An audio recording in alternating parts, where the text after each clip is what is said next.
Natalija Stevanović je ostavila sjajan utisak novogodišnjem Wimbledonu.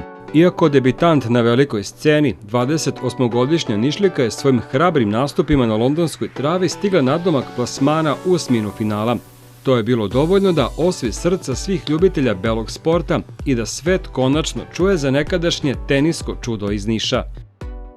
Kao sugrađanin i ljubitelj tenisa zaista sam počastvovan što je takva igračica iz našeg grada i što je došla do tog velikog uspeha. Zaista je to posle svega što je zadesilo u karijeri apsolutno zaslužila i nadam se da će ovo samo biti podstrek za dalje. Koliko znam sada i u 150, nadam se da će biti i uskoro i tih željenih top 100. Zdravstveni problemi, kao i mnoge druge prepreke, nisu dopustili da se Natalija ustali u rangu 100 najboljih. Oni koji je poznaju su definitivno verovali u njenih 5 minuta. To se upravo dogodilo novogodišnjem Wimbledonu, gde je najpre blistala u kvalifikacijama, potom eliminisala 19. teniserku sveta Karolinu Pliškovu, a onda pobedom nad Nemicom Korpač obezbedila ulazak u treće kolo. Sve to bez ijednog izgubljenog seta u 5 mečeva. Mogu da joj čestitam. Baš mi je žao što je kiša prekinula jučerašnji meč, ali za Natu svaka čast i samo napred neka gura. U Nišu se kao nikad do sada govorilo o Wimbledonu. Natalija je sve njih učinila ponosnima, a njenom najvećem uspehu u dosadašnjoj karijeri su se, pored najbližih, veoma obradovali i Natalijini nekadašnji klubski drugovi. Mogu da kažem da sam očekivao, iskreno.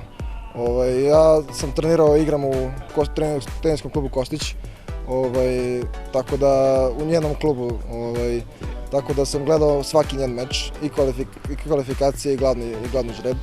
I mogu da kažem da sam očekivao donekle dobar nastup s obzirom da je to trava i da dobro igra na travi. I da kažem sa užitkom sam gledao svaki meč i svaka čast Nataliji na velikoj borbi, na velikom uspehu.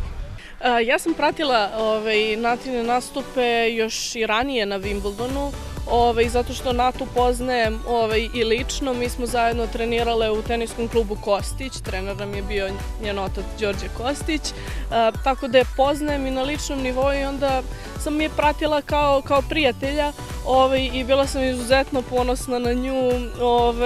Odmah nakon njenih mečeva, čak i kad je izgubila juče, sam zvala njenog oca i nju da im čestitam jer je to stvarno ogroman uspeh za niški tenis i nešto što do sad u Nišu nije bilo viđeno. Pa eto, možda posljednji put je bio njen otac toliko uspešan teniser, tako da sam izuzetno ponosna i na Natu i na ceo teniski klub Kostić, stvarno svaka čast. Natalija je posle Wimbledona napravila ogroman skok na listi. Zahvaljujući sjajnim nastupima ušle među 150 najboljih igračica sveta, a oni koje poznaju veruju da ovo nije krajnji domet 28-godišnje Nišlijke. Ja verujem da nije. Nata ima mnogo potencijala. Od uvek je na terenu imala želju i volju da napreduje svaki dan.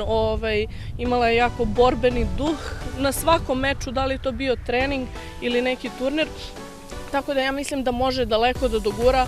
Ona je još uvek relativno mlada, tako da ja mislim da ćemo tek sada da vidimo njen uspon u profesionalnom tenisu. Prošle godine je isto igrala kvalifikacije, izgubila valjda u trećem kolu kvalifikacija i tu imala šanse da prođe i bila je stvarno fantastična, tako da je bilo samo pitanje vremena kada će da probije, da probije led i da učestvuje na tako velikom turniru i da pravi tako veliki rezultat. Hvala ti, to je to. Hvala vam. Natalija je svojim pozitivnim stavom i energijom, kako na terenu, tako i van njega, privukla pažnju mnogih u čuvenom All England klubu, pa čak i uglednog BBC-a. Svet je čuo za novu srpsku heroinu i nadamo se da će joj Wimbledonska trava poslužiti kao dobra odskočna daska za turnire koje dolaze.